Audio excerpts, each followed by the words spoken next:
Some of y'all might not really know what's going on right here. Y'all might not know. It's time to conquer Earth! Alpha, Leaders Escape. Recruit a team of teenagers with attitudes.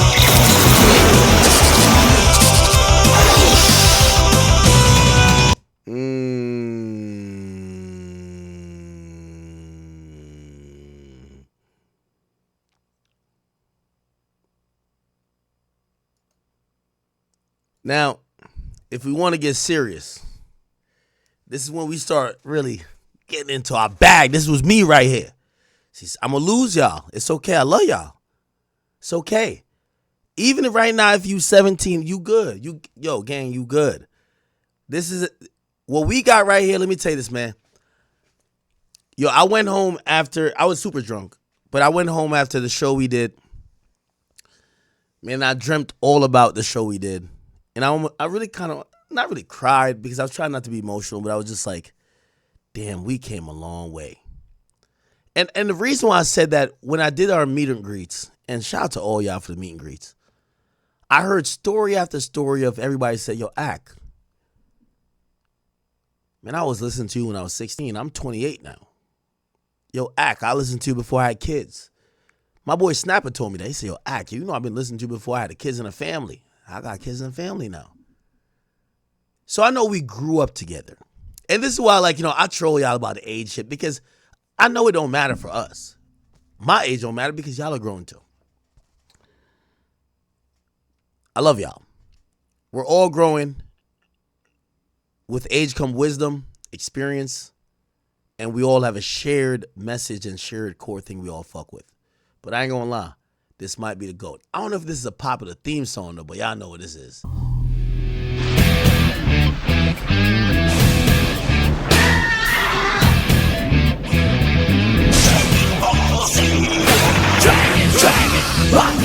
Dragon, ball, sing.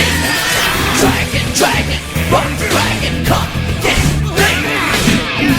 A nigga say you want to be Magic Carp. Whoever said that, you're a troll.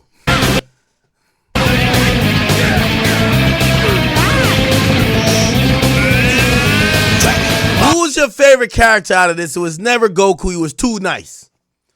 I always wanted Vegeta to slap the shit out of him.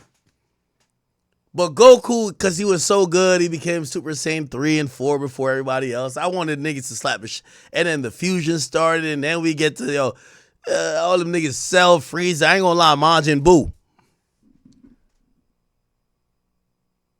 Oh my God, somebody just said something.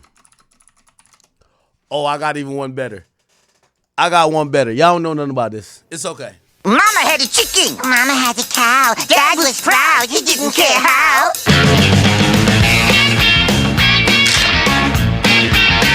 Cow. Yo.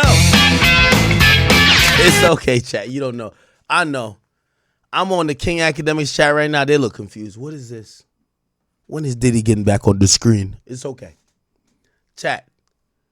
I got one better for y'all. Y'all know about this. Oh, y'all know about this. I hate to do it to y'all. J-Brain, what do you want to do tonight? The same thing we do every night, Pinky. The same thing we do every night, chat. We gonna turn up and run this fucking rap game, the media game. I love y'all so much. Try to take over the world. The Pinky and the Brain. Yes, Pinky and the Brain.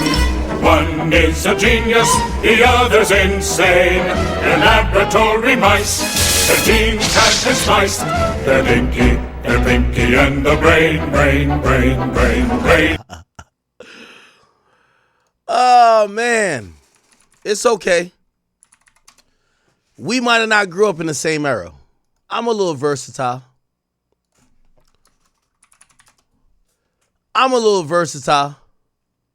Maybe I know this. Maybe. Scooby-Dooby-Doo, where are you? We got some work to do now. Scooby-Dooby-Doo, where are you? We need some help from you now. Hold on. I know. It's not, some of y'all like, we ain't that old. It's okay.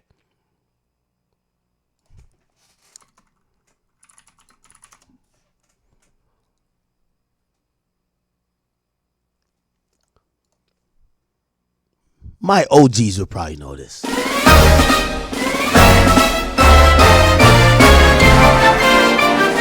Does anybody know this? I need one in the chat. There's a lot of I love y'all so much, but let me tell you this.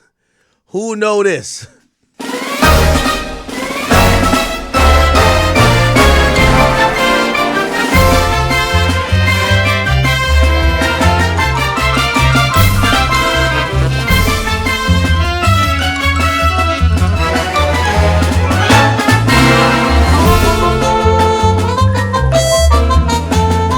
Okay, I see a lot of people saying, yo, Ak, I'm going to come back in a little bit. I don't know about this. I don't know about this one. It's okay. What about this one? What about this one? Too far? Too far? Too far.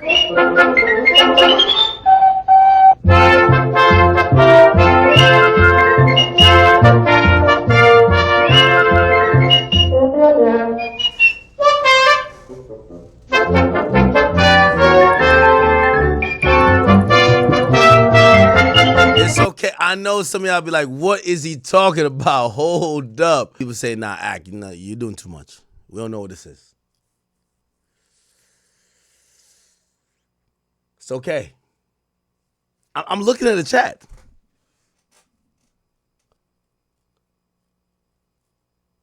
It's okay.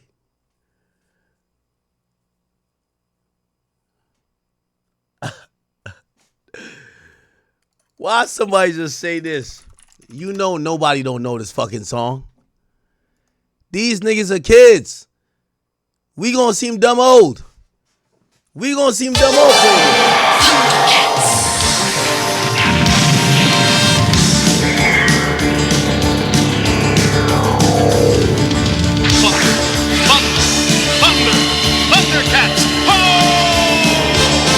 Alright.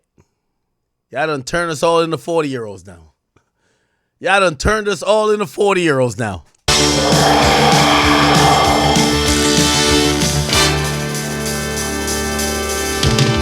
Lionel. What's it like? They had all type of names.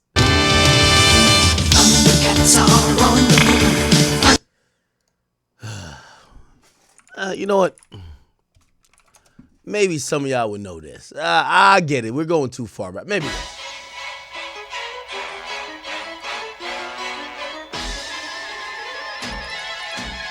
Oh, y'all know this one?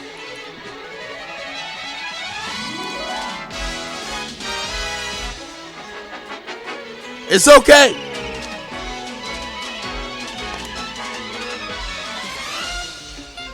Meet George Jetson. It's okay, chat. What about this?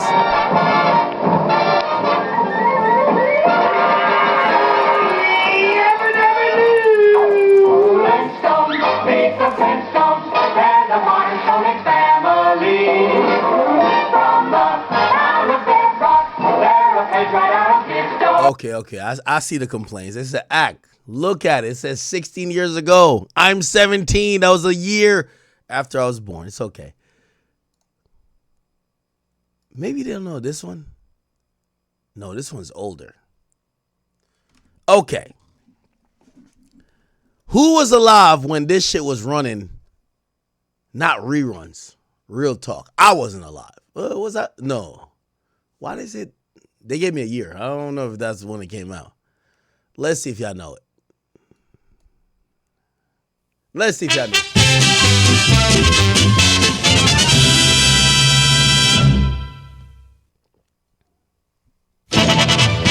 Here's the story of a lovely lady who was bringing up three very lovely girls.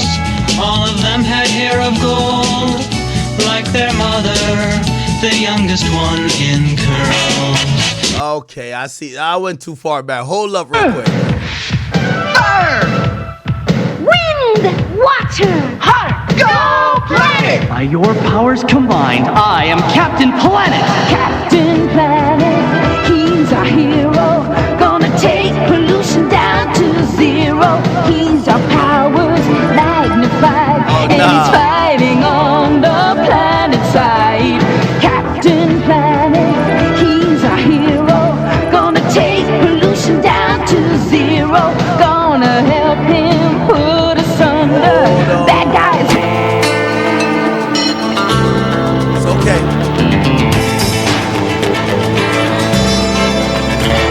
the eyes of a ranger, the unsuspecting stranger had better know the truth of wrong from. Everybody know, before we had Liam Nielsen, we had the Walker Texas Ranger. See, some of y'all, ooh, my bad. Why go to Burn Boy? In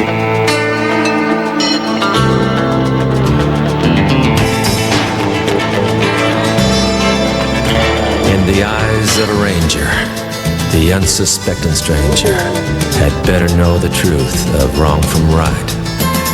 Okay, y'all don't know about that. It's okay. Y'all too young. Hold on. What about this one? I'll bring y'all up to speed.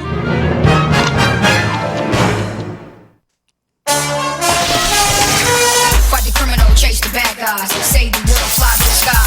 Have kid, I'm amazing. Okay, stash out, I'm facing. Yeah, 1-0, then you zap. Good against evil, get trapped. Look in my eyes, I got the power. Villains run from the static shower.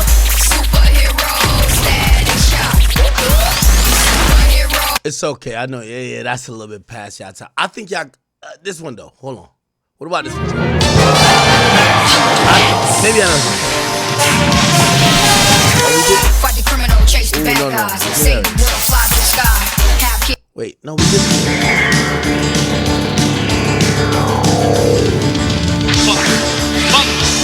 We did that one already.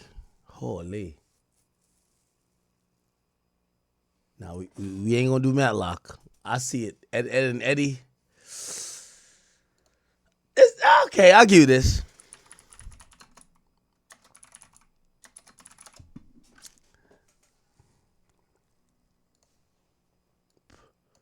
I am the stone that the builder refused. I am the visual, the inspiration that made ladies sing the blues. I'm the spark that makes your idea bright. The same spark that lights the dark so that you can know your left from your right. I am the ballad in your box, the bullet in the gun, the inner glow that let you know to call your brother son. The story that just begun, the promise of what's to come. And I'ma remain a soldier till the war is won. Chop, chop, chop. Flip. Chop, chop, chop. Holy.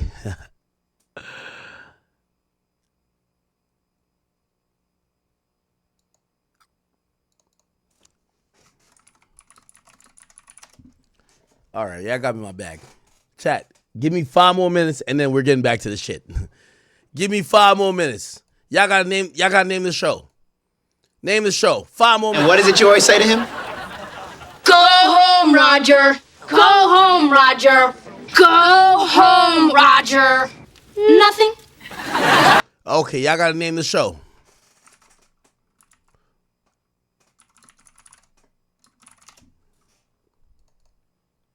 Y'all gotta name the show. Name the show. Now, what sorority do you want Mama to join? Oh, I want to join that one. That's a fraternity. They're only interested in men. Good, so am I. I need y'all to name the show. I just need y'all to name the show. I'm just trying to see where y'all from.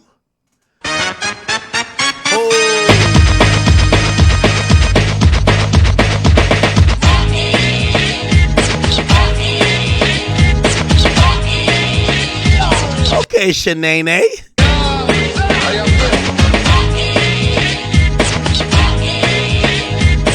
Oh, y'all don't know about this shit. Y'all don't know about this. This is too new for y'all. Or too old, I mean. I'm sorry.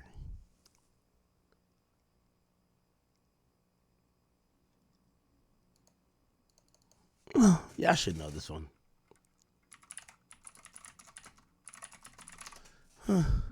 They still play this at cookouts. Hey! In West Philadelphia, born and raised.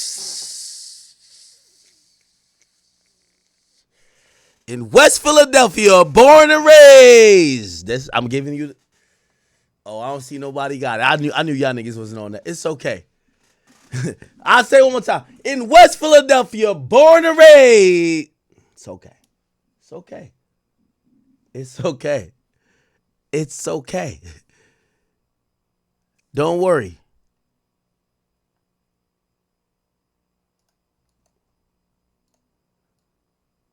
This was before I was born.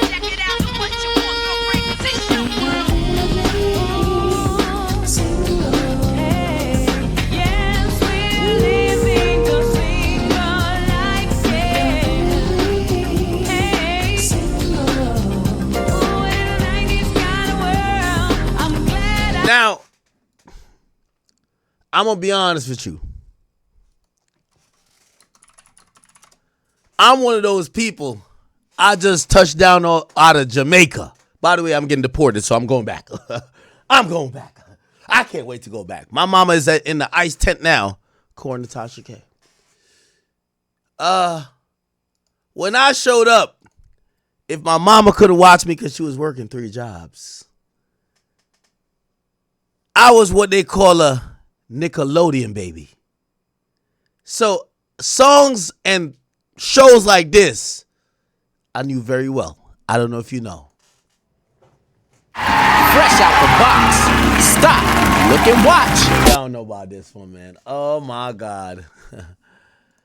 Oh my God. Some of y'all, I seen somebody, we couldn't just go on Twitter and just scroll and just see whatever chicks busting it wide open, doing whatever. We had to go on some shit like this.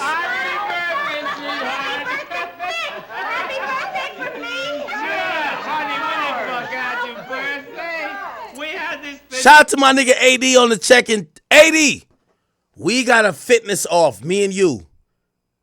Me versus the community. Well, not chat niggas versus community, but Ak and AD. We got to get an obstacle course. AD. Hold on, I'm about to record a thing. I'm about to record like a... AD, I'm on stream right now. The chat niggas have believed in my fitness journey. They've realized I've now turned into Bob the Builder. And we are officially challenging you to an obstacle course. It could be whatever you want. It will be set up by a neutral party, me versus you. I will show everybody, including the community and all the chat niggas, that I'm in 30 times better shape than you. It's been a good battle, but I think I've won. Sorry. I think I've won. The challenge is on. Please, take it in stride. By the way, this is also on stream, and I'm sending you this as a voice note. I love you, bro. All right. By the way, we got to talk about some West Coast shit, too, right? Yo, what's up with the West Coast niggas? Yo, Joey Badass been applying belt to ass. Oh, hold on. Wait. Chad, I ain't gonna lie, I had to call a plumber. Oh, is the plumber here? Oh my God, I was cooking. Ooh, y'all know about this. Planned for weeks. We just couldn't get a hold of you. We ran out of the house. Nobody could find you. Oh, no. Yeah. And I got a wonderful present for you. All right, this is old. Lucy, I'm home. That was old. Okay, Chad, I got to play a video real quick. All right, let's bring it back down. I love y'all. Y'all are so great. Y'all are the best.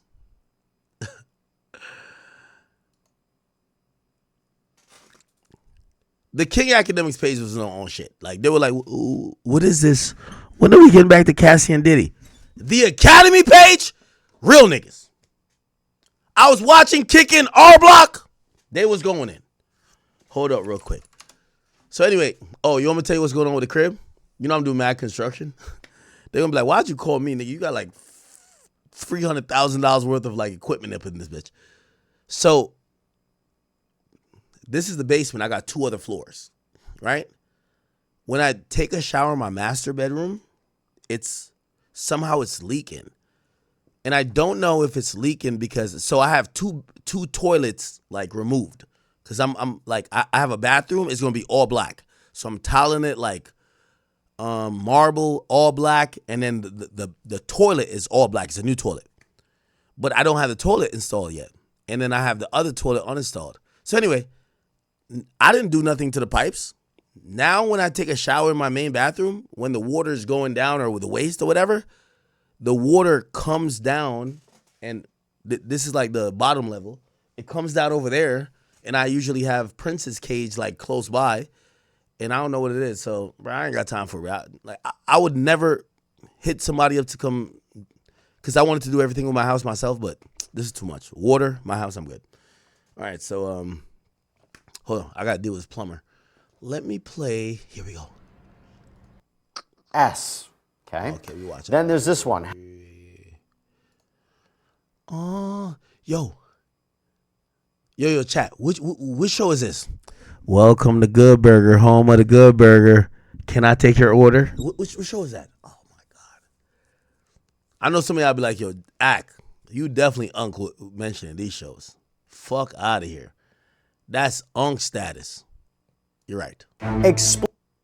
Dawn and Kalina Harper, who was, give me a second. Again, her then bandmate on Dirty Money, were getting ready for a performance, and Dawn says that she saw Cassie's eyes swelling, and she being Cassie, just put on some makeup and then put on her sunglasses. And Dawn said that she'd stayed with Cassie for support after this incident. Then we see an exhibit photo of Cassie, Dawn, and Kalina Harper all at this festival, all up in Central Park. All of the women were with their sunglasses, but this picture was a little different than some of the other exhibit photos that Cassie herself has turned over to the government, where we couldn't necessarily see the injuries under her sunglasses because it was kind of just like a group photo. Other people were around, but you could tell that Kalina, Cassie, and Dawn Richard were all wearing sunglasses.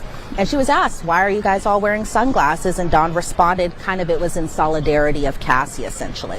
Then there was another incident the following year in 2010 that Dawn Richard had witnessed, where she saw Diddy punch Cassie in the stomach. This was at a dinner that they were all having together. Celebrities were there. She had mentioned Usher was there and Nia was there, but she had also mentioned, again, a lot of Diddy's employees themselves, such as Har Pierre, again, president of Bad Boy. You had D-Rock there, who worked security. Kalina Harper there, a part of Dirty Money. Nia there, she worked for security, she worked with Diddy. And then Bonds, who was part of security, were all there. Then we see an exhibit photo of Har Pierre, again, him being president of Bad Boy. And she was asked a little bit about Har Pierre's role and whether or not Har Pierre was her boss, but she had clarified that she had reported to Sean Combs, even though Har Pierre was the president of Bad Boy at the time. And then she said nobody intervened during the situation. So as they're all driving back, they were on a Sprinter van. On the Sprinter van were Kalina, Dawn, Cassie, Diddy, and D-Rock. D-Rock was the one who was driving.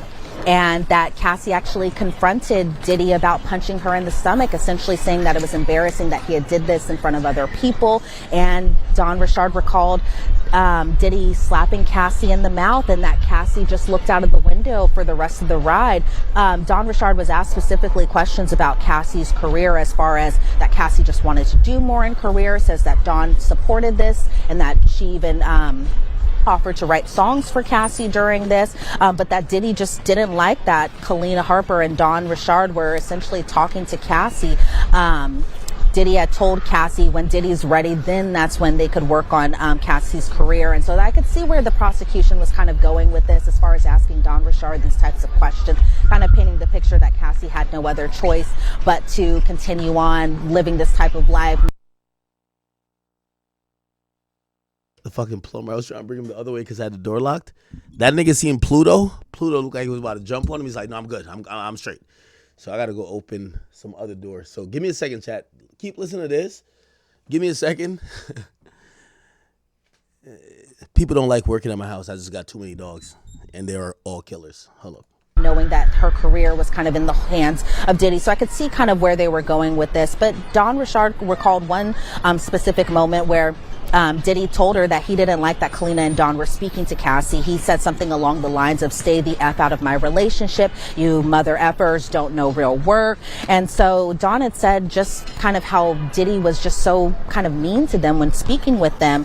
She was asked about Diddy's drug use and whether or not she saw or witnessed Diddy doing drugs. She says she has, including drugs like weed, ketamine, coke, Molly, ecstasy, and said that a lot of these drugs were brought often to the studio or even at Diddy's house. And she said that these drugs were actually delivered by a man named One Stop. We all saw an exhibit photo of this man named One Stop, because at first when I was jotting down my notes, I was like, what is, but that was actually, I guess, his moniker, One Stop. And that One Stop was kind of a play on that you're one stop away and you can get the drugs, that type of thing. So it was a little funny kind of knowing that nickname behind it. But Don Richard had talked about how One Stop had delivered coke, Plan B, weed, Molly, essentially everything to Diddy at the studio.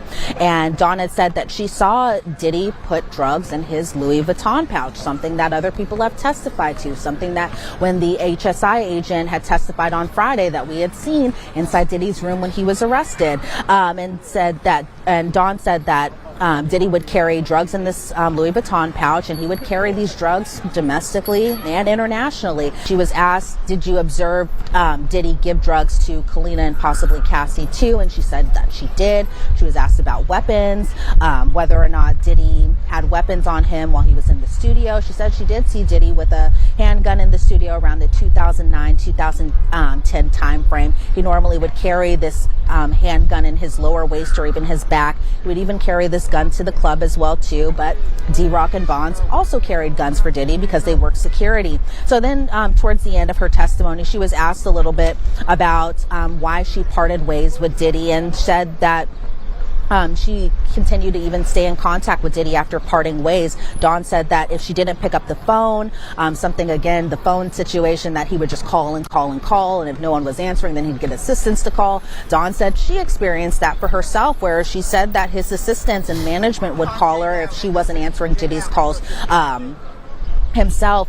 She says that she stayed pleasant, and this is something that I thought was interesting, Jesse, mainly because, for the longest time, myself would just think that as far as Diddy's relationship with Don Richard specifically, that it was a special one, because I was a huge fan of Making the Band back when I was younger, and I just remember Diddy specifically kind of having his eyes on Dawn just as she would be the superstar, and he kind of propped her up and propelled her up, and so we all thought that they had a great relationship. So even it was surprising when Dawn had filed her lawsuit against Diddy a few months back, and even her talking about it under testimony today, she said that she stayed pleasant with Diddy essentially because she was scared of him, and said that she just wanted to exchange pleasantries, even referred to him as bro, something that I think she doesn't necessarily mean, but just said it because I think she just wanted to continue to maintain that relationship in a professional way, but still witnessing all of this. So I thought that was an interesting moment that she had talked about today.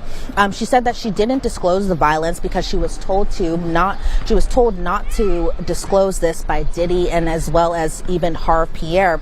But she said everything kind of changed for her when Cassie took a stand and told her truth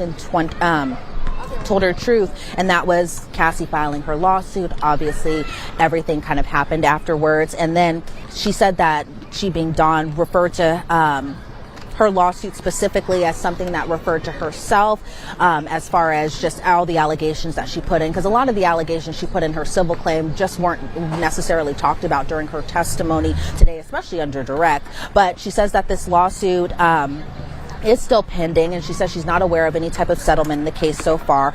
She said that she wasn't expecting compensation, which is interesting because under a cross-examination, she said she was expecting compensation as far as the time that she had worked, but under direct, she said she wasn't expecting compensation, but she was essentially just expecting justice, and that just wrapped up her direct testimony. Right. So they touched upon a lot of key points, I think, to kind of help solidify Cassie's claims, but when I tell you the cross-examination was a cross-examination to watch.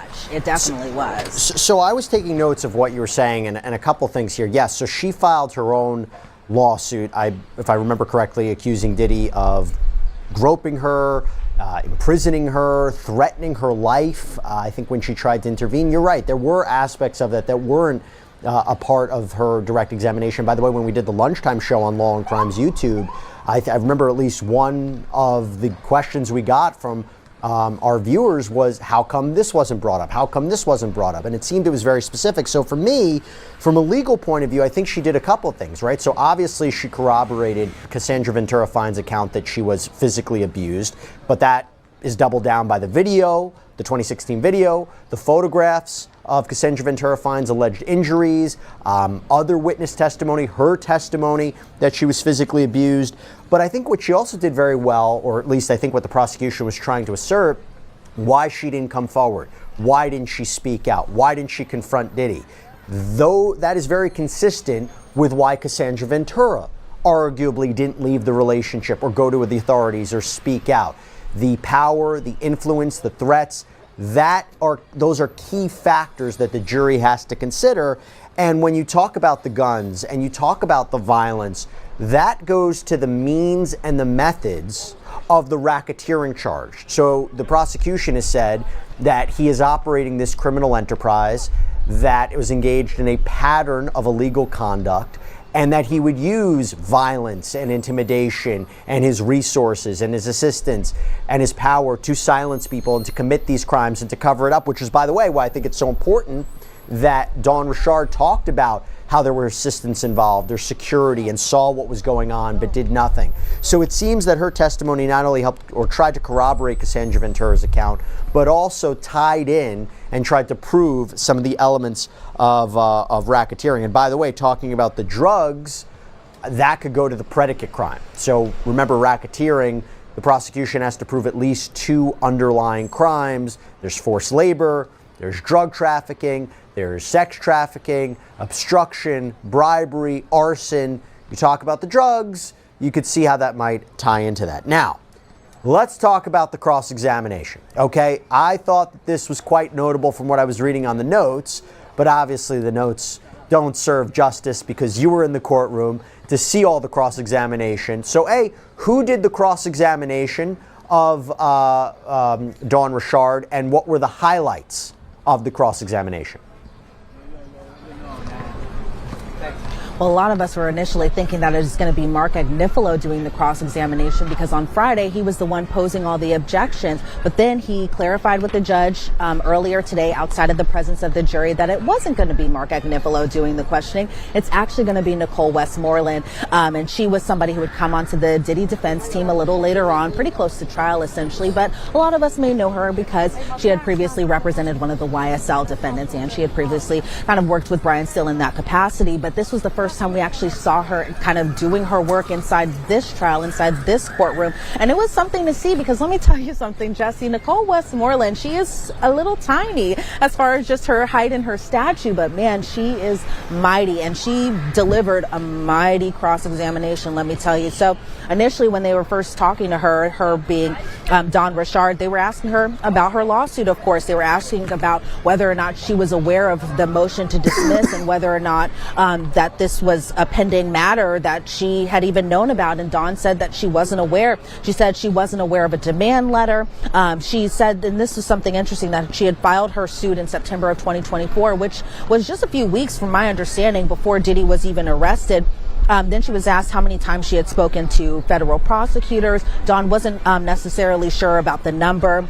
Nicole Westmoreland was like, did you speak with them about 8 times? Is that kind of fair for me to say? And she said she couldn't recall how many times she had spoken to federal prosecutors prior to her testimony. The defense asked her, and this was a very key point throughout her entire cross-examination, was, have your answers changed over time? And then that's when Nicole Westmoreland was just kind of boom, boom, boom, boom, boom. You changed this, this, this, and this. Because when they got to the egg skillet incident, Nicole Westmoreland asked, on Friday you testified that Cassie was cooling eggs. Diddy comes downstairs, he hits Cassie with the skillet, and then she drops into the fetal position. Dawn said that yes, she did say this. And she said, is this the first time you've spoken about this incident?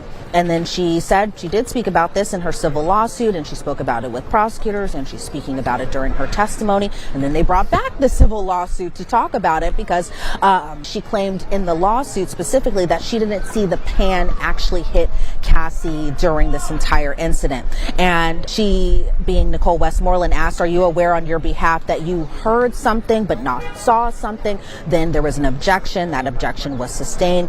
Then Nicole Westmoreland asked her, you told the government that he attempted to hit her. You need to tell the truth, and that she was essentially giving 2 different stories. Then they brought back her interview in March of just this year, where she had told prosecutors that Diddy threw eggs at Cassie in this incident and that the pan didn't hit Cassie during this incident. And then she was kind of asked, okay, did he throw the eggs? Did he throw the pan? Did he hit her? Did he attempt to hit her? Really, just what was it? And then Nicole Westmoreland was like, is it hard for you to keep your story straight? And then Dawn said, again, Dawn being kind of very soft-spoken when she's giving her testimony, says, I told it to the best of my recollection. Then she was asked again about the whole people go missing statement that she had made on Friday and even today, just as far as insinuating that people go missing just equates to a death threat.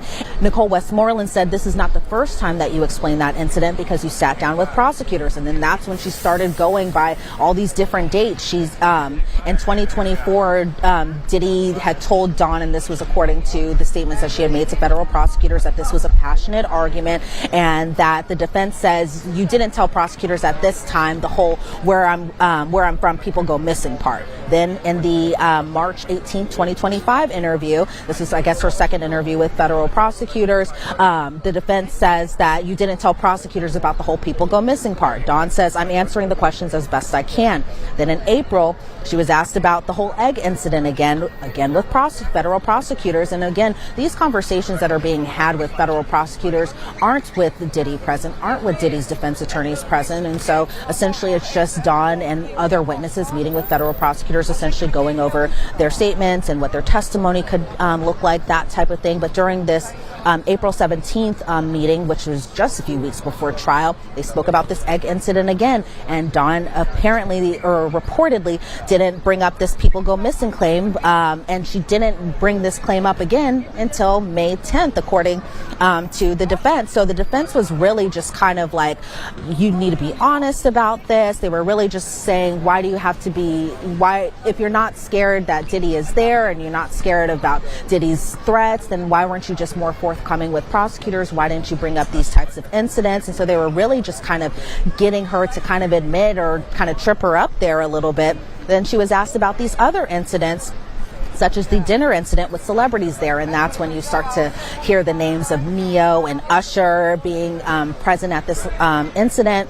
And she was asked, why didn't she mention that other celebrities were there? She really only mentioned that Diddy's employees were there. And Dawn said that she wasn't asked what celebrities were there. And so then they bring her civil claim or her civil lawsuit again and talk about how there was this incident in the civil lawsuit where Diddy allegedly dragged Cassie out of a car, but to the federal government, she was saying that this didn't happen and that she was actually misquoted from her lawyer, which I thought was kind of, a little interesting there because her lawyers are sitting inside the courtroom when this testimony is going on. And so she kind of essentially blamed that this was kind of a mischaracterization from her attorneys when they were drafting or writing up that lawsuit.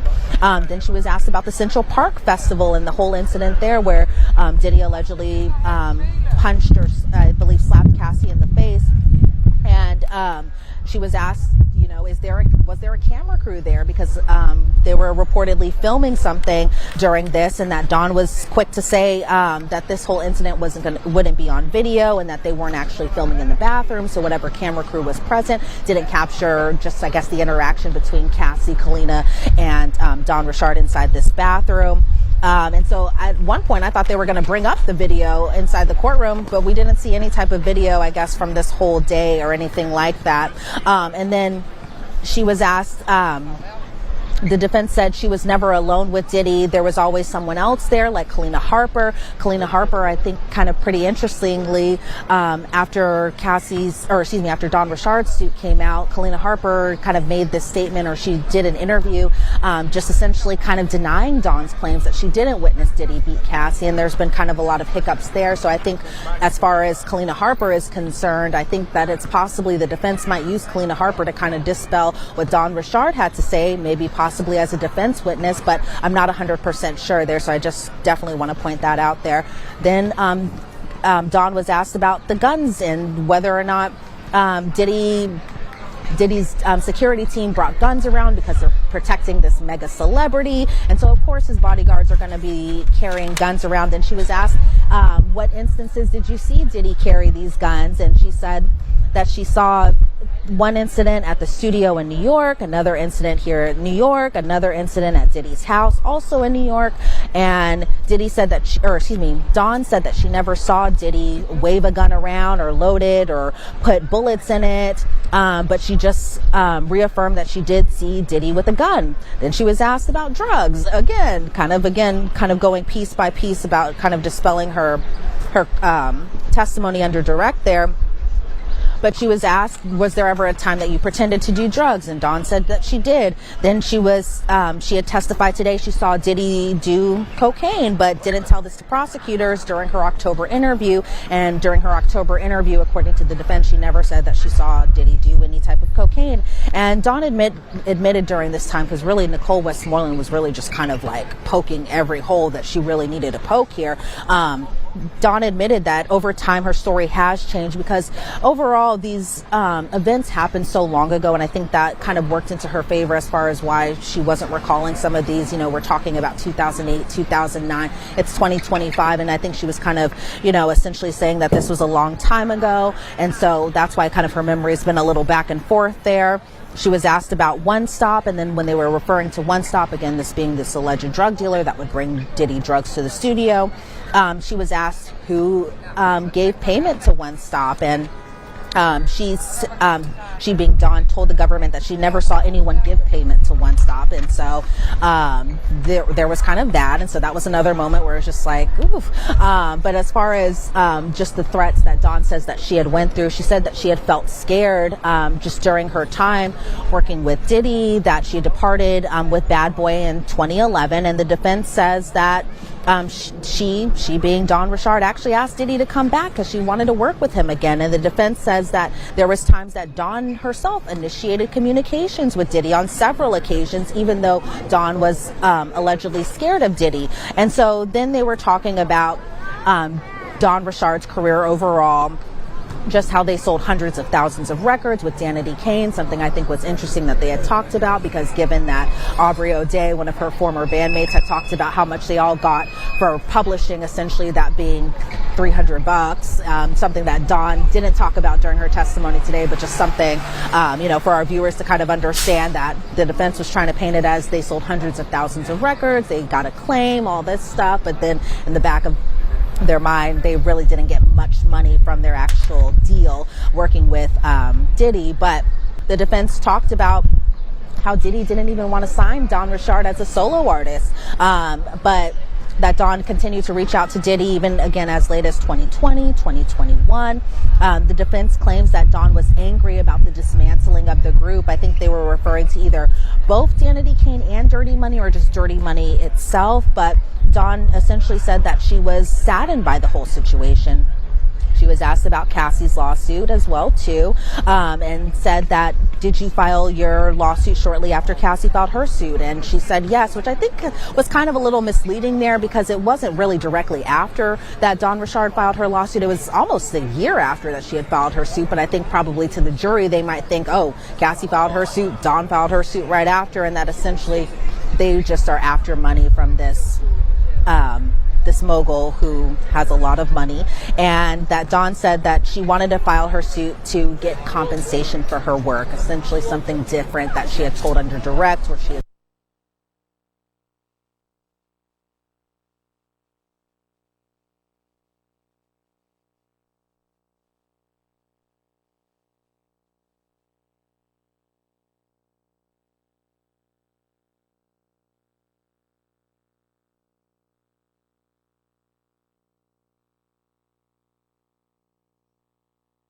Oh, my bad. I got cheesesteak from Charlie's on the side. Yo, bro, could y'all stop telling me Joey and everybody drop? Yo, respectfully, I'm going to keep it a bean with y'all. Yo, I'm tapping out of all y'all, like, you see all y'all little dick rider, like, media niggas? Y'all carry this shit. Y'all make this relevant. I'm good off of this Joey and whoever shit. I'm going to tell you why. Kendrick should respond. I don't want to hear about AZ. I don't want to hear about none of them to respond. Joey Badass is bitch slapping every nigga on the West Coast lyrically. I seen Absol sit there and like, he looking around like he don't even know what planet he on. What I'm saying is this. If Kendrick not responding, I'm not covering this shit. So all y'all niggas like, oh, why you don't cover lyrics? Because when the boy got called out, he didn't send out Smiley. He ain't send out Top 5. He ain't sent out nobody else. He popped out. Listen, you call for the king, we want the king. I don't want to see the fucking gestures pop out. Sorry, I don't care about it. Y'all about to give Kendrick a pass because, oh, no. Kendrick need to respond. Otherwise, Joey won. That's it. Over. I don't give a fuck about what these other West Coast niggas are talking about. Joey Badass gave belt to ass, and the king is acting like he's on tin. No. Respond, nigga. But let me guess. You only respond when it's an advantageous situation where you could cloud up. Been told y'all, fraud.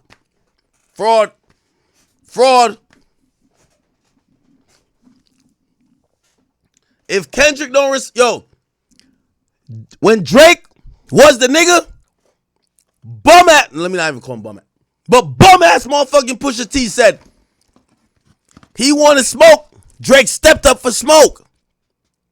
Oh, Kendrick too big to respond to Joey Badass? So Joey Badass got to beat like 15 niggas by himself just to get to Kendrick? Fuck out of here. I'm not listening to not one of them West Coast niggas songs. I need Kendrick to respond. And the day he respond, I'll cut the Diddy trial. But until then, all them other niggas, we ain't want to hear y'all. We want to hear Kendrick. A nigga trying to come for the crown. He ain't trying to come for the nigga who we don't know. He coming for the crown.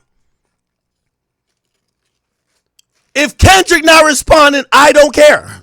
I don't want to hear about AZTK and whoever else and Abs. The nigga sat in a cypher with Absol violating the West Coast and Absol was acting like he didn't even understand English. I was like, is this real? I'm good.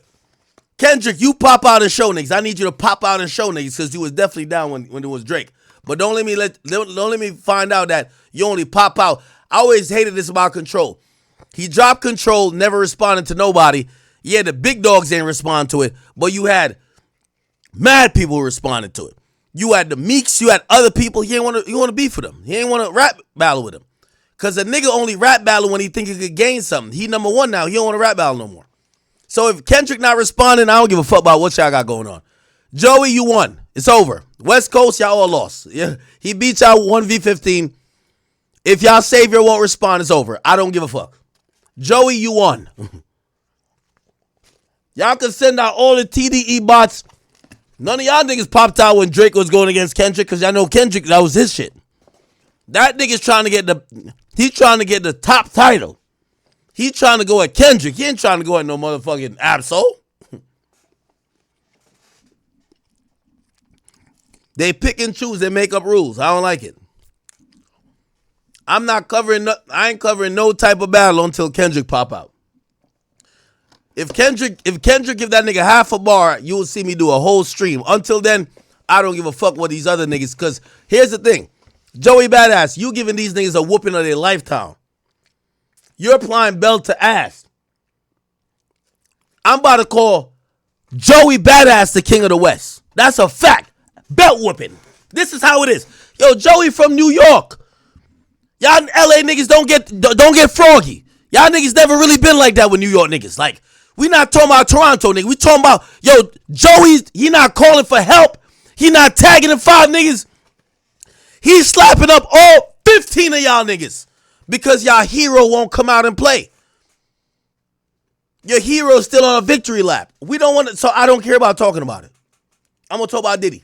It's okay. Real talk. Joey, you can stop battling these niggas at any time. You won. You won already. The fuck are you battling some of these niggas for? Their hero won't come out and battle. You won. You sat there and slapped the entire West Coast. You get a slap. You get a slap. You get a slap. And the fucking savior is on stage talking about all of the stars. Come on. Niggas only battle when it could benefit them. Joey, these niggas that's trying to battle you, I don't know them. I know you. Their savior got the come up by a bigger artist responding to him. But he don't want to respond to you, so he's sending out his minions. We don't want to hear his minions. And you washed all of them. 1v15. Joey, you won already. You won. You won. They can't fuck with you. You won. Stop rapping with them. If I'm you, I drop one more song and say, yo, listen, if Kendrick don't come out to play, the rest of y'all minions, deuces. That's how it should be. The fuck y'all try to have Joey rap with the B League and the C League? Some of these things I couldn't point out in the lineup. Fuck is you talking about? Joey gave the whole West Coast belt to ass. And the West Coast savior ain't say nothing yet. Fuck it. It's okay. Joey, please stop rapping with them niggas. You won. I know I was watching. I'm like, how much belt is this nigga gonna give? How much belt is this nigga gonna give? How much belt is this nigga gonna give? How many times? Yo, this when I knew Joey was a real New York nigga. And I ain't gonna lie to you, I don't even fuck with the Knicks, but the way how Joey violated all you niggas, it might be the Knicks here. It's New York, nigga, I'm sorry. He looks y'all niggas in y'all faces, diss your mans, and you was acting like...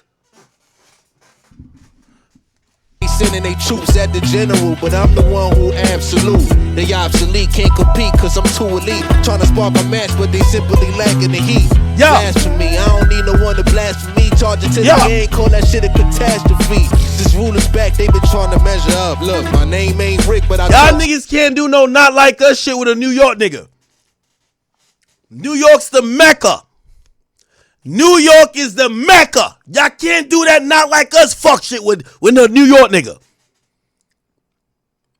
Y'all niggas got like, you see how y'all the home of gangbanging? Y'all gotta bow down and pay respect. New York's the Mecca. And he ain't tagged no other New York nigga in. He just bodied everybody. Just pay homage. He ain't tagged nobody in. He bodied everybody. Big Sean, get the fuck off me, nigga. Fuck you talking about. Go chill with Janae. It's Joey badass time, nigga. He sunned all y'all niggas. I'm watching it. Y'all niggas look lost. Oh my God. You know when that nigga Kendrick said, yo, I'm the king of New York. I could juggle both coasts. And what nigga, how about you do it now? This nigga ready for smoke. But niggas only do it when they could cloud chase, man. Your mans and them getting washed up by Joey. Joey, give these boys a break.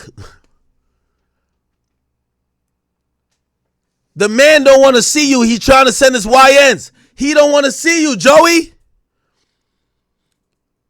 You dissed his mans, his whole organization. You board up his coast in front of these niggas. They don't want it. But they're looking at you and they're going to use the same shit they accused Drake of. Why Drake can't respond to Joe Budden? You know what niggas say? Well, Joe ain't had enough clout. Why Kendrick ain't trying to get at you ball for ball the way you talking? You know what they're going to say?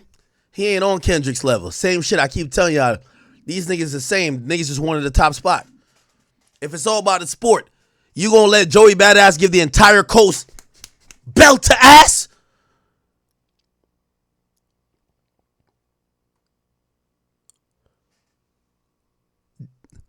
Jake, you see, I was going to give J. Cole some bars. Let me put him over time. Joey Badass, you already won, bro. These niggas can't fuck with you. I'm actually even insulted that you're trying to even beat up on the G League niggas just to try to get the big homie to come out. He not coming outside. He's with SZA talking about all out of the skies. He don't want to rap with you no more. He's done rapping. He's done rapping. He ain't down for the sport no more. He ain't on that, it ain't friendly. It ain't personal. It's a friendly fade. He not down with friendly fades no more. I think Joey want to catch a friendly fade. He don't want to do a friendly fade no more. This is a definition of Kendrick dissing Drake and Drake sending out Smiley and Roy Woods to respond. We don't want to hear that. Top 5 responding for Drake. We don't want to hear that, nigga. If Kendrick dissed Drake and we hearing all these other mans try to respond, bruv, the nigga he's talking big shit like he run y'all, like he's sunning y'all. We ain't hearing it, man. So once I seen that, I'm like, Kendrick just, Like, he a rapper, but he a clout chaser. Because the GOATs I know, when niggas step up, they get put down. Drake my nigga, but I still think Drake should have put that nigga Joe Budden down. When he ignored Joe, I was like, hold on. I understand that little shot, like, pump it up. You got it, but you ain't pump. But you got to put that nigga down. If I look at you as the GOAT, we don't duck fades. That might be a West Coast thing. Y'all just selective politic. Y'all pick and choose.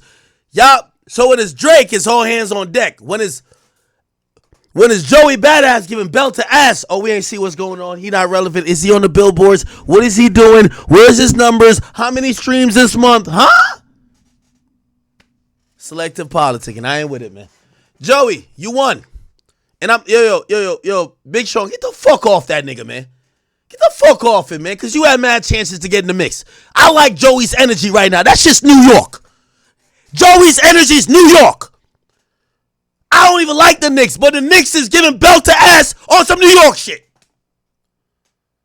They caught the Celtics, man, belt to ass. I lost money off that. Belt to ass. New York niggas ain't never been the copacetic niggas. They never been the niggas who like, oh, nah, we in the... New York niggas always beat their chest and said, I'm from New York. Suck my dick. That's how Joey's giving it up. Shout out to Joey. All y'all West Coast niggas, we don't want to hear y'all. If Kendrick not responding, Joey won. I'm done with this. On war with the Martian, they sending their troops at the general, but I'm the one who absolute. They obsolete, can't compete cause I'm too elite. Trying to spark a match, but they simply lacking the heat. Blasphemy, I don't need no one to blaspheme. Charge it to the game, call that shit a catastrophe. This rulers back, they been trying to measure up. Look, my name ain't Rick, but I talk slick, no pressure, luck. And I ain't taking no words back, I'm with all that. This ain't gotta turn to nothing else, let's keep it all rap. First off, we could catch a friendly fade. You don't gotta get personal. We can catch a friendly fade. You wanna do friendly fades no more? I could never hate the West Coast, but since niggas coming for Joe, fuck it, then let's go. Niggas must have forgot what I said on Control. There's still a bunch of... Yo, Absol, you supposed to take the mic from that nigga right there. Absol, take the mic from that nigga.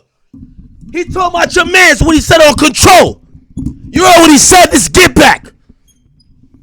Sensitive rappers in they pajama clothes, I guess. This ain't no East versus West, I just think that I'm the best. As a matter of fact, I know these... You're right, it ain't no East versus West, but everybody know how a New York nigga gonna give it up. That's a fact. I ain't gonna lie, I might be biased. I live in Jersey. I know Philly niggas, they do their thing, but New York niggas a different breed. We gotta keep it a bean. You gotta remember, even when it was West versus East, it was really the whole coast versus New York. New York just took the East Coast. Let's keep it a beat. When you got a New York MC popping and shit, West Coast niggas gotta fall back. That's a fact. Y'all niggas can't really rap with niggas like that from New York. Come on, it's never been like that. Kendrick's the only one that came close. The rest of y'all niggas been getting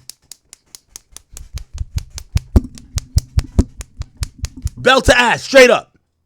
We've never seen no, come on, stop playing. This ain't a West Coast or East Coast thing. This is facts.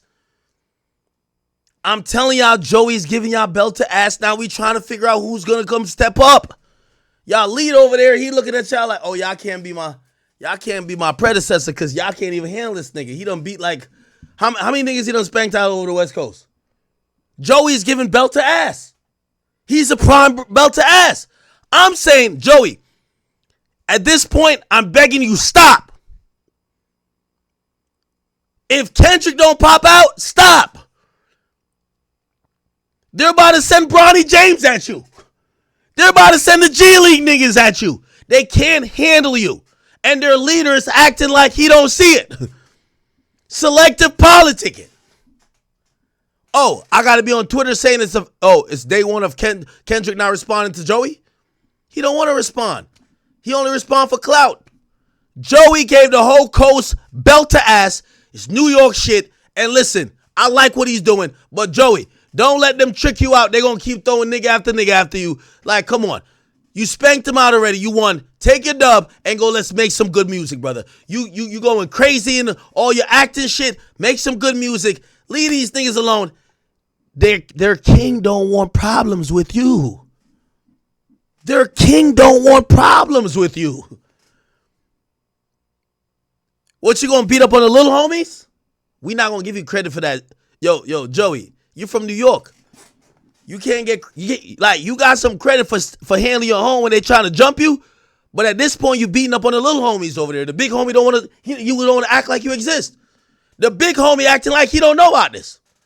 So until the big homies speak up, bro, take your dub and move on, bro.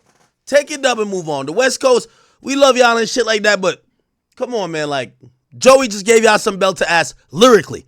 Everybody been know that. The West Coast can't hold a fucking candle to East Coast rappers rapping. Kendrick is an anomaly. It's always been.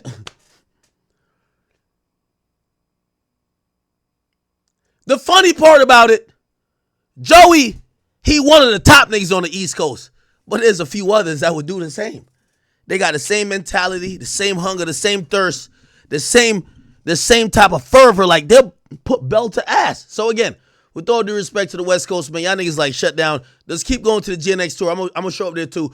We gonna party in Inglewood. But the rest of y'all, check out of this. Y'all go check the Canadians. Y'all go check the whoever. New York is the Mecca. New York, y'all daddy. Just like when it come to gang banging and y'all be like, oh, y'all got bloods in New York and Jersey. And y'all be saying, oh, yeah, y'all got it from us.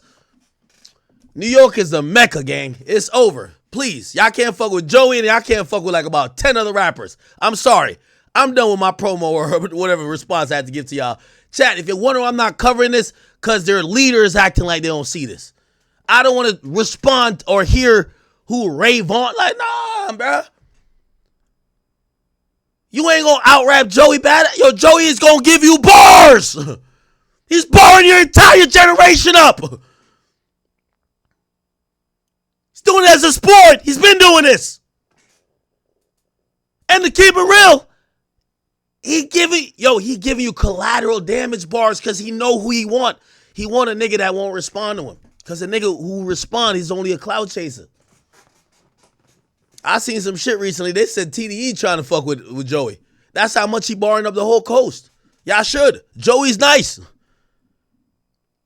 Sometimes you got to spank a whole coast and get them to try to sign you. That's what it is. Joey, you the nigga, man. You don't need to rap no more, bro. You got it. You won. You beat all 15 of them. Drake was going to a 20v1. You beat a 1v15. It wasn't 20. It was 15. You got it. All right, let's keep it going, man.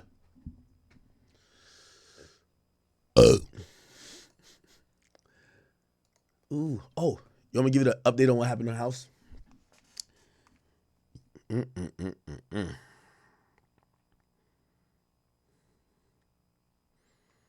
Okay. So what happened is, y'all want to hear? This is like intimate details. It's chat nigga details. So, I've been doing mad, like, I've been doing, mad, what do you call it again? What's this shit called? I've been doing mad, I forgot. Renovations, right? Yeah, right. In doing mad renovations, I thought I did something wrong. So in my bathroom now, I got a heated seat. No, I got the heated toilet with the bidet and everything. I installed it myself. I promise you. Chat, I know we talked about this. I remember I was asking y'all, should I try the shit that kind of like, they look.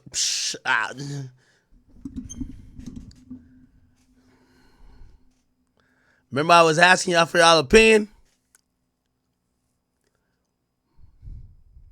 My answer is, it's the best toilet I ever bought. I ain't saying nothing else. That toilet's fire. I put it in myself. You got a light in there, heated seats, everything. It's just fire. So I've been doing my DIY shit. So I'm like, I bet I'm doing all type of shit in here. Like down there, I got carpet. I don't like the carpet. I bought like these fucking expensive like marble tile shit. I'm about to put tile myself. I don't care. It's my house, nigga. Who gives a fuck? I paid, what is it? 1.6 million for it. Probably worth like 2.5. Nigga, even if I fuck up my own house, nigga, fuck it, nigga. I'll get another house. I don't give a fuck. So I want to do myself because I'm bored and I want to do my shit. So I thought I was fucking up my house. So the leak happened. I'm like, oh my God. Because I did replace a bath, but the toilet works perfectly. But it's when I take a shower in my main bathroom, like it starts to leak down there. The place where we live at, it's not like it's a town within a town. Not to dox myself. There's no real town services that come here. There was a big ass forest. They cleaned it out in 2000, and it's all mansions. So it's all mansions. So there's no city lines that really come here. So I have what's called a septic tank. So like when I take a shit or like I just fucking use water or I wash a plate and the water go down, it don't go down to a city line, to a sewer. It goes down to a private thing, which is a septic tank. When I bought the house, there was a nigga who lived here. I'm gonna give y'all mad TMI, but y'all could Google it. And the people who be like trying to be my business, they probably already did. I bought this house from a nigga who was a finesser, I think, on Wall Street. I think he told on some people. He got $25 million. He sold me the crib and he dipped. So when I moved in, after I broke up with. I bought this house because I broke up with Angelica. I ain't gonna lie to you, because I was in the apartment. I didn't feel too good, like, because I be letting bitches. I stopped doing that. I don't let no bitch decorate know where I'm at. But I was in the apartment with Angelica. She decorated the whole thing. We broke up. I'm looking around. I'm like, every day the shit just remind me of her. It was like not that lit. I'm like, I'm about to buy a house. So I bought this house by myself. Bought it cash. So when I bought it, there was 7 people that live here. It's a whole family, 7 people. When I bought it, they gave me the rundown and shit like that. They said, yo, we got a septic tank. You know, there's a bunch of mansions, blah, blah. I was supposed to get the septic tank cleaned out every, like, they said about like 2 to 3 years, but it was 7 people living here. Bro, I'm one man. Like, I live here. I don't got no, I might have a bitch here, or like maybe if I'm like chilling with people, like sometime 1 or 2, or maybe my mom come over. But I've never had consistently 7 people living here. The house was for a whole family, 7 people. So when they told me about how often I had to get the septic tank cleaned out, I bought it in 2000 or in 2020. I'm like, well, they said I should get it cleaned out in 2023. I'm like, I'm here by myself for the most part. I don't need to, like, I'm not using every bathroom. I mean, I pick a bathroom every day. Like, I have a hair bathroom, I have a shit bathroom, I have a braiding bathroom, I have my Fortnite bathroom. Bro, I'm by myself. Who the fuck cares? So I'm like, I'm not using like 7 people, so I don't have to get it cleaned out. What I do think, so the plumber came and basically said, yo, I think your septic tank is filled, which I should have got it cleaned out 2 years ago. But because it wasn't like, it was 7 people living here. Like, this house could have 7 to 10 people. I'd be here cooling by myself unless I got a bitch.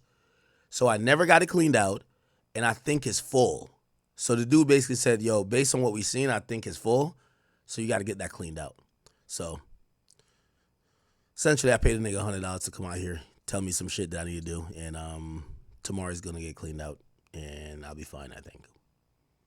So what was happening is the water and everything else, because I took a shower, water and everything else comes down. Remember, it's not going to the road; it's going to my septic tank. But a septic tank is like overflowing or too full, so the water is like kind of like stuck in like the pipes. And when the water is stuck, the water is gonna find some way to come down.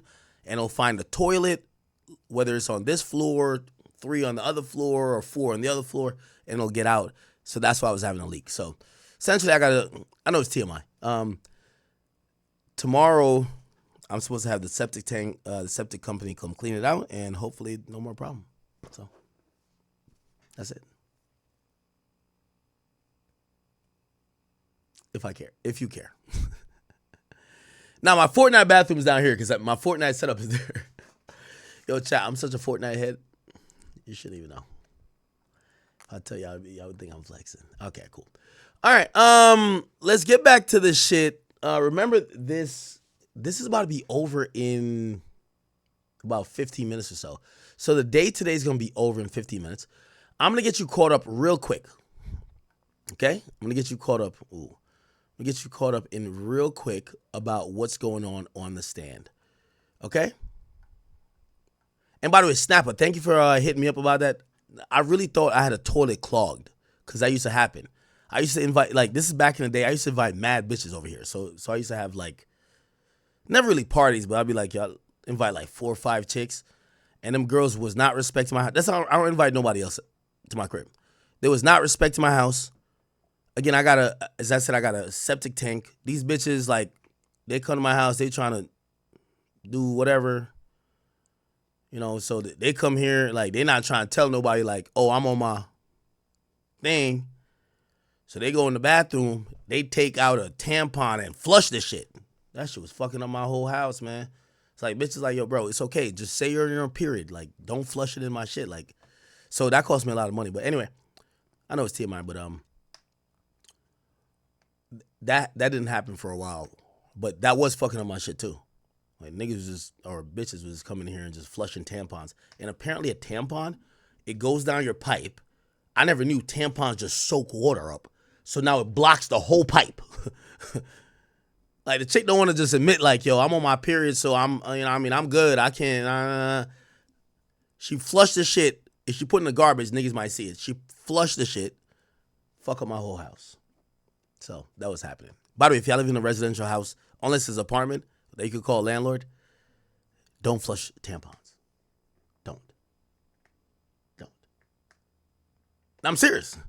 Somebody said I'm so capped. My nigga, if anybody owns a house, some of y'all don't own a house. I own a house. I'm telling you exactly what happened, bro. Anyway. All right. Just working out with it. That didn't happen this time. I think it's the septic tank being full. Because there's 3 bathrooms upstairs and I can't use it.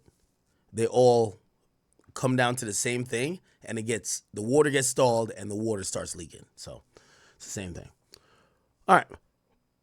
Sorry. All right, so we are here. And by the way, this is the afternoon session of the Diddy case. And remember, we kind of ended off with this new sex worker. So this new sex worker, this person's name is Sheree Hayes. He's called the Punisher. Let me try to figure out this real quick. We're not going to close that. We're not going to close that. We're not going to close that. We're gonna close all this actually. I was going on my thing. Shout to y'all. So we're trying to see who is the Punisher, right? Okay, we're gonna find it right now. Here we go. So if we go to Neighborhood Talk, they've released the images of the sex workers, but they have it like categorized, so I'll use them. Who's the Punisher? We got Jonathan Odie, Ash, Brian, Greg, Jake, Johnny. One of these people are the Punisher. I don't know who it is. Fuck. Regardless, the Punisher's real name is Sheree Hayes. Now, a real escort, if you Google their name, they're not going to have you find them. Let me Google their name. Oh, never mind. He's right here. Get punished. Okay. Say less. That was easy. Sheree Pun Hayes. So this is one of the prostitutes. And he buying a car with Diddy's money after he fucked Cassie. Okay, so this guy fucked Cassie. Why did Diddy love his bitch being fucked by niggas with bald hair? Is he a porn star? His partner is Hunko Manio? What the fuck is that? Press. Sheree, hold on. Let me see. Sheree Hayes. Hold on. By the way, I think he lied on the stand when they said, why did you get the name Punisher? You know what he said? He said it was because of how aggressive he played at a basketball court. Because of how aggressive you played in a basketball court or how you fuck bitches. Let's look at these. Who is Sheree Hayes? When it comes to adult, okay, so he's an adult entertainer. Yeah, he's an adult entertainer. Okay. So Diddy picked a porn star. Wow. I wonder if this says anything about Diddy. Anyway, he's in court. His name is Sheree Hayes. He basically says he came in for a striptease. He was described that the striptease was for a small group of women. When he came in, it was only one woman. She was wearing a wig. She was wearing a bathrobe. And she told him, hey, listen, no one else is going to be here except my husband. And then said, hey, he just wants us to do a sexual scene with the baby oil. which I guess he agreed. They gave him $800. And according to him, the room was dimly lit, electric candles, bowls of water with bottles of baby oil in them. Wow. Why did he have the bottles of baby oil and water? Like it was bottle service. Like, what's wrong with this nigga? Chat, why do y'all think Diddy had the bottles of baby oil in bottles of water, in a bowl of water? Huh? By the way, chat, AD has accepted my fitness challenge. Me and AD are going to have an Olympic-style fitness challenge obstacle test. Who's the fittest? I'm confident I'll win that one. Don't worry. Okay. So it was dimly lit, electric candles, bottles of water with bowls of water with bottles of baby oil in them. It's like it was bottle service. Like they were treating that shit like it was like a fucking bottle of Ciroc. Huh. You think it was to warm him up or to cool him down? Well, does baby oil feel different if it's warm? Oh, people keep saying warming it up. So you think it was bowls of hot water? Now, again, maybe I got to step my freak up. Is warm baby oil like a thing? I didn't know the temperature of baby oil could help on how it feels on your body. I don't know about that. There's some freaks in here, I could tell. Somebody says it's called hot oil. Really? Oh. How, yo, who said that? Maine, what the fuck? I'm with you. How they know? Warmer makes it, yo, chat, I swear I didn't know heating up baby oil. Yo, chat, you know what I just bought? This is TMI too. But I'll tell y'all everything in one life. So good.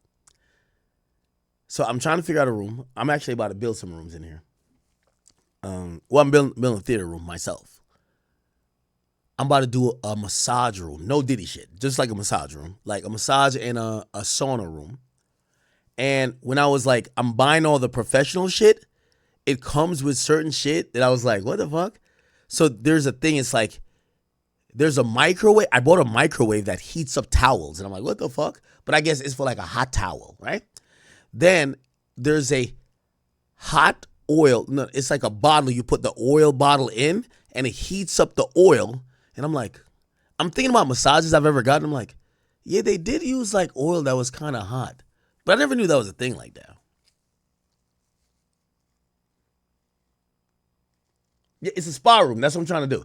Chat, I don't like going nowhere, bro. I'm about to build a hair salon here that I could do my hair because I never want to go to a hair salon. And I want to build, what else? Oh, a feet thing, like a foot thingy.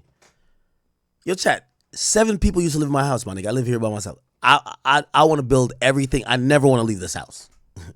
Nigga, I built paradise with here. When I bought this house, I said, this is paradise. I'm going to build everything I need. I never want to leave. Yo, I'm going to show you. I'm going to show y'all. This is no Diddy shit, though. Don't pull this in Diddy shit. It's right down there. Hold on.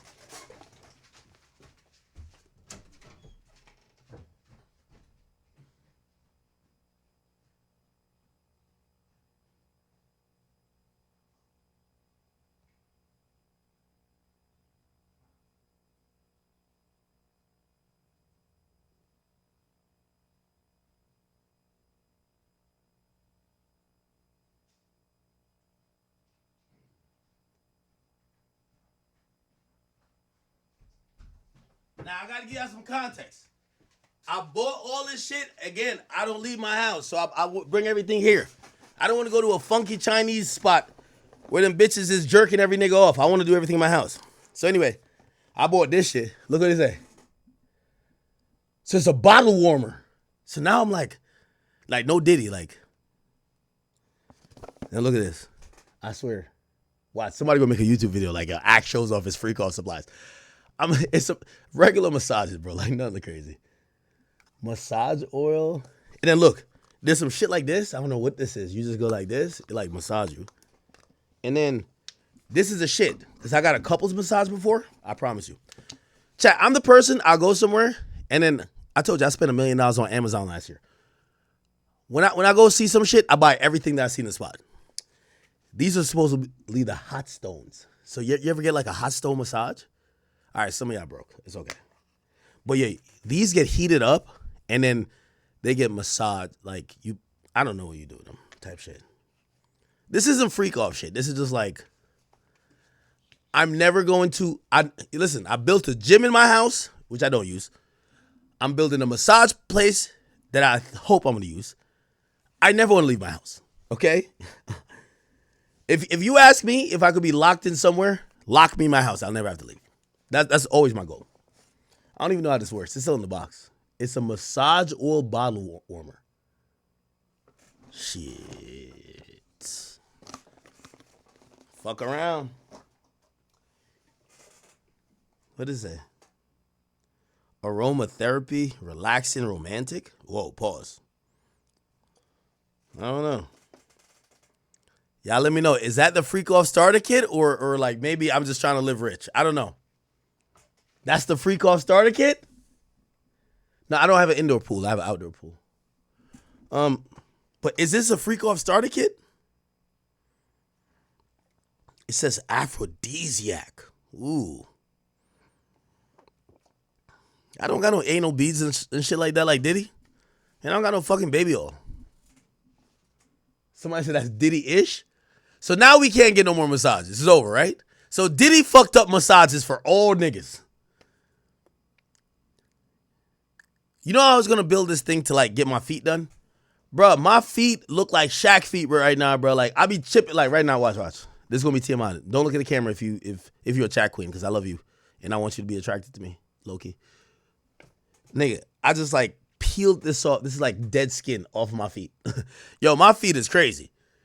But, nigga, I don't want to go to some Chinese spot, have them talk crazy about me. Jin Chao, sandpaper. No, I don't want that. Bitch, come to my house. I got everything here. Whatever y'all got in there, I got in my house. I don't need to go to sandpaper. Bring sandpaper. Sandpaper. I don't know. No. Juntao, no. We're not doing no. Juntao, shut the fuck up. Okay. Shut up. I'm sorry. Get sandpaper. No, I don't want that. But I do need my feet done. My feet look crazy. Sandpaper. You know what I'm talking about. So I'm trying to get the big thing with the massage thing that you just put your foot in.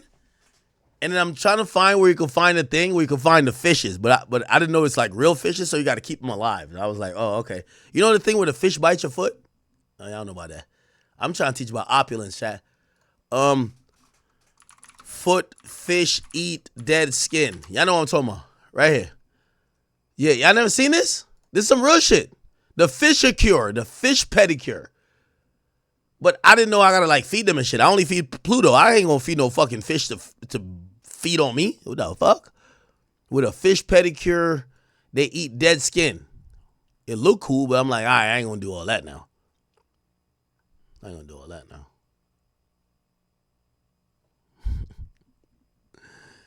Chat, am I going down the Diddy route? Just let me know, because I don't want to go down there. Am I getting too close? I'm getting a little sauna. So what's happening is that I know, like, when I drink alcohol, I get a lot of water. Like, real talk, like, I know this is TMI. You see why my cheeks is puffy? Because, like, I drink a lot of, I take a lot of sugar in, and then I drink a lot of liquor, and my liver trying to balance everything out, my body starts storing water. So when I store water, for whatever, it's like I'm a chipmunk or like a fucking squirrel. The water gets stored in my cheek and my gut first before anywhere. So my cheeks just puff up. So I hear that if you in a sauna, like after you drink, like I can't do the IV shit. I'm scared of needles. So I'm like, after I have a good night of drinking, I could probably just sit in the sauna and like let it soak out of me type shit. Pause. No Diddy, right? That's too freaky? That's not freaky. Yo, chat, I can't like do nothing to help myself. Chat, I'm trying to survive till 70 to entertain y'all. That's Diddy time? What? Wait, a sauna is Diddy time? Yo, chat, like, y'all gotta stop. A sauna? Erykah Badu was right. I sound diabetic. I ain't gonna lie. I think I might have been pre-diabetic. I ain't gonna cap with you. The fuck are those leeches? No. Y'all never seen this? This is like popping. Look. Look. Yeah? Oh, I think I might know what we're doing. Are always yeah. I can't remember how we were Yeah. I wonder if Jack Look. Yeah, that's how it looks. You put your foot in there and the fishes eat the dead skin. But they only eat dead skin. Type shit, right? Somebody said lay off the hen dog. I told you I adjusted my diet a little bit. But y'all think this is weird? Yo, chat, is self-care Diddy-esque? Because it's all good. Because I be mad at Ashy in the mornings. People be like, why you don't put on lotion? I'm like, lathering up your body? That's gay. That's Diddy shit. rubbing lotion on your chest, like on your nipple area. That's some Diddy shit. I've been on that. So y'all tell me, is self-care Diddy shit or could I do it?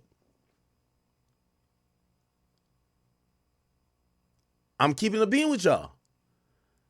I don't know if I can tell you the whole truth about, like, I told you I got the new bathroom, the new toilet upstairs, and y'all told me not to use the feature. So I was like, I had the remote in my hand. I was like, I ain't gonna hit the feature because chat don't like me using the feature. And then I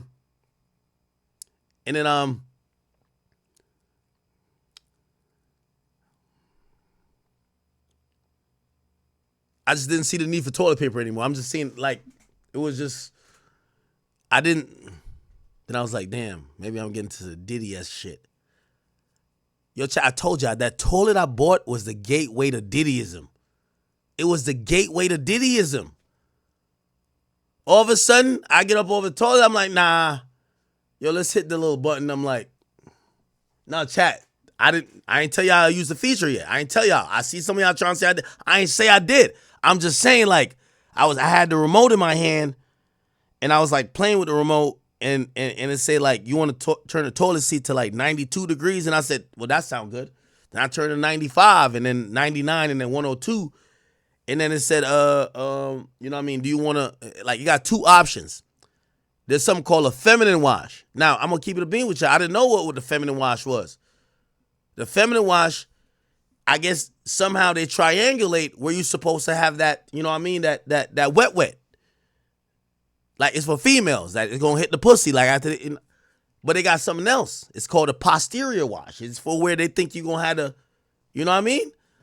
Now, I was looking at that and I'm like, I'm a real chat nigga. Like, I ain't on no boss man D-Lo shit. Nigga, I'm straight as fuck. What the hell?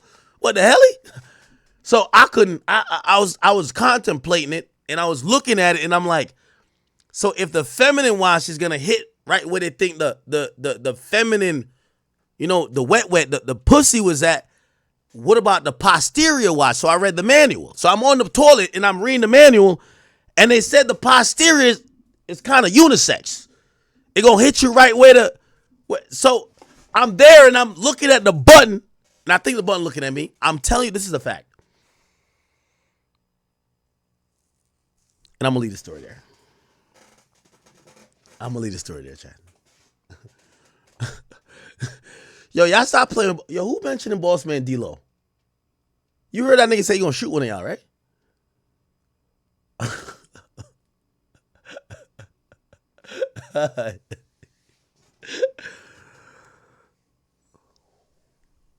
I swear, streaming is the best thing I ever did in life.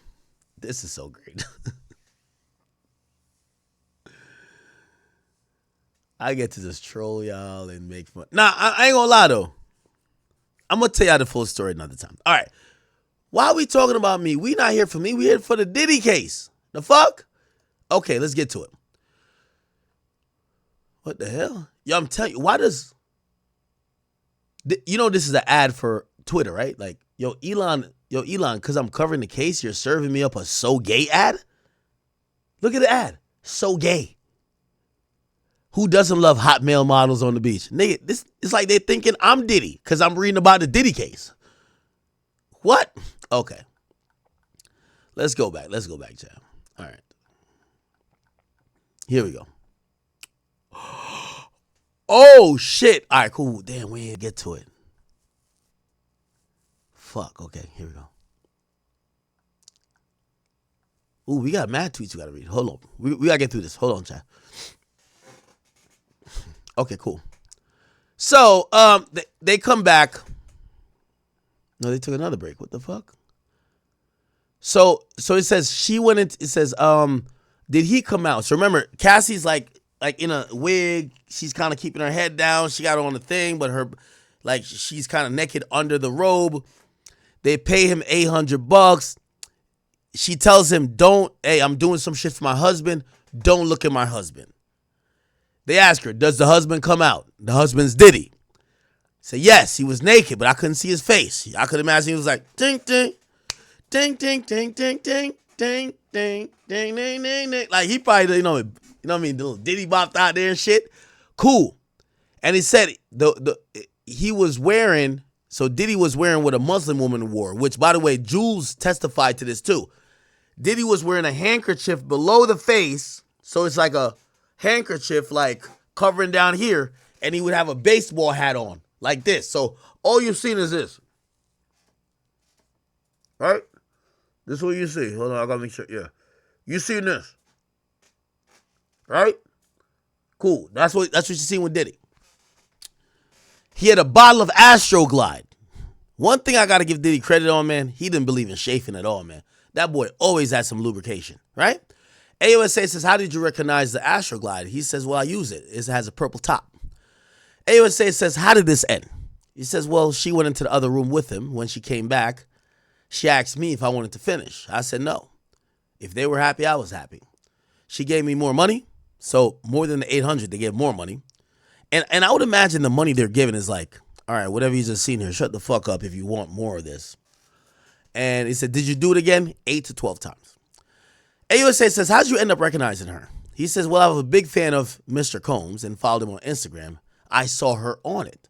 So remember, Cassie has a wig on, but you can see her face. Now, supposedly with Jules, she has a masquerade. I don't know if you ever seen a masquerade. You ever seen that? Like it's a masquerade. Look. Yeah, the masquerade mask will look like something like this, right? Yeah, like this, right? But if you have this with a wig and you're moving around, sometimes it could be people would not know who you are, right? AUSA says good time to break. They break. They come back. It says, how is these sessions scheduled? Sheree Hayes says, I'd be reached out at like 5 or 7 p.m. for later. They'd ask for a sexy scene, but I knew it would be more. So how would it start? It would start with baby oil. It was a sexy atmosphere. Combs would direct. So look like now Combs is speaking. Myron said yesterday Cassie would do a lot of the talking, even though it was on behalf of Combs, because when he was distrustful, he might have thought, like, for example, I ain't gonna lie to you, there's still people that recognize me, and I'm not even 1/1,000,000th as famous as Diddy. People recognize me on my voice. When I never showed my face before I went to Vegas one time, I'm walking through some shit, and I said something. I'm talking to the girl I'm with, and the dude said, yo, you know who you sound like? I never showed my face at that time. He said, you sound like Akademiks. And I was like, I realized he was a friendly, he was a Chicago name, and I was like, oh, no, I am Akademiks. But, like, people could recognize you off your voice. So Diddy, from what Myron said, at times he would not speak. But looked like maybe in this case he would speak. So how did the direction work? Sheree Hayes says, Combs might say, sit forward, move the camera.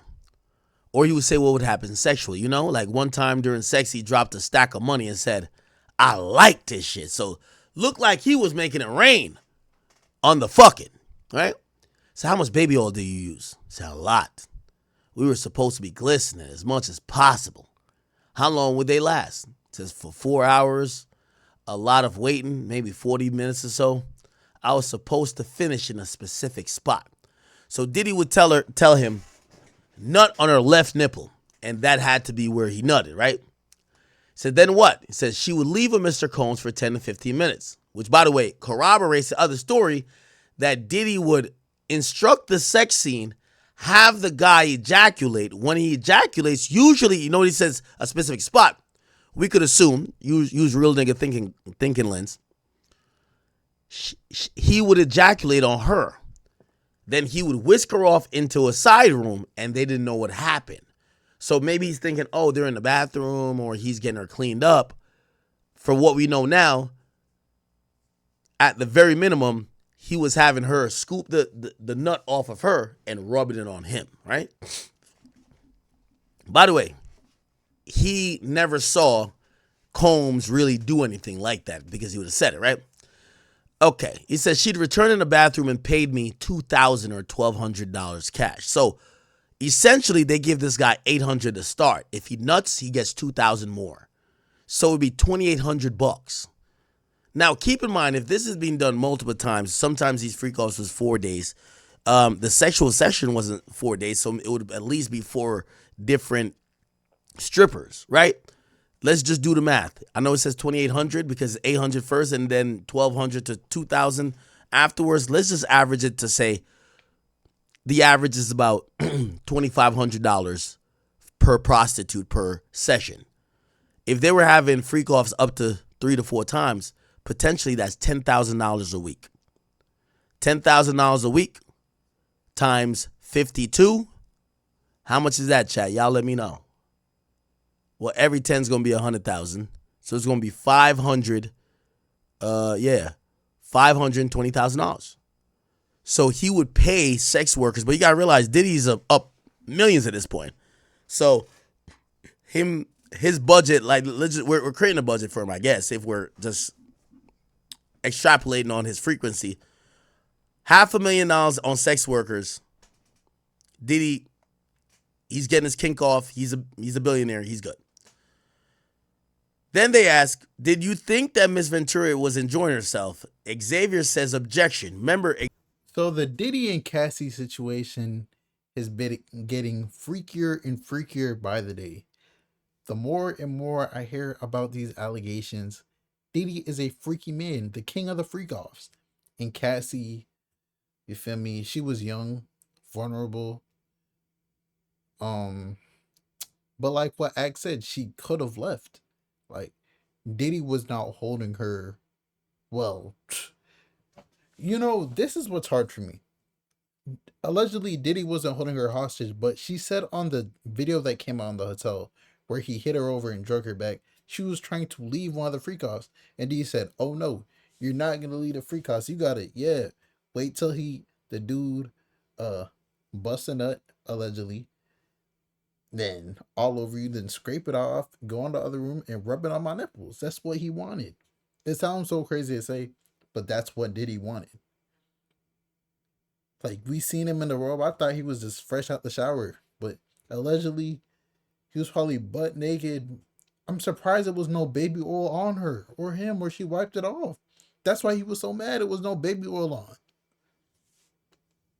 Hey man, I genuinely feel bad for Cassie. I feel bad for her husband too, because he has to be in court and he's listening to all these things. And I don't really think Cassie's lying about anything. Like, Cassie just seems like a nice girl, probably like gentle, innocent, like, and she just wanted a career. Like, man, I'm struggling here because I want to be very, very honest about everything, like my point of view. I don't think Diddy was the best of best people, and I think everything he did to Cassie was wrong, and it was definitely manipulative and all that stuff. But like, is it sex trafficking though? Like, this is what he's charged for. Like, domestic violence, yes. Assault, yes. Like, probably a bunch of other crazy stuff, yes. But sex trafficking, bro, I don't know if you could say he was sex trafficking. But it's only day 2 of the trial. And I'm gonna be very, very unbiased about every single thing I say. It's day 2 of the trial. Diddy is he's there every day. They say that he's looking white as hell, he's gray as hell. He's, you feel me? They said he was looking at Cassie the whole time. But day 3, 4, 5, 6, 7, we don't know what's gonna happen. Maybe 2 weeks later, there might be someone else taking the stand, and we don't know how that's gonna go. Maybe like 3 days later, there's gonna be a new person taking the stand, and they just expose everything about Diddy. Like, we don't know fully everything Diddy's done yet. Like there might have been men that he was having free calls with. Like, I ain't gonna lie, bro. Like Act was the line about what he said. Diddy should just came out and said that he was a flexible, bro. He should just said he was bisexual, bro. Like, I'm not gonna lie. And what Act said, bro, all these rappers gotta come out who was around Diddy, like really, really hung around Diddy and was like really cool with him. They need to come out and like, yeah, bro. You gotta defend yourself, your integrity. You feel me? But your boy Big Act News. Make sure you like, comment, subscribe. And do you feel like Diddy's innocent, or do you feel like he's guilty? And we're talking about sex trafficking. Like, we're not talking about is he a good person or not. Do you think he's guilty of sex trafficking, Cassie? It's your boy Big Act News, and I'm out.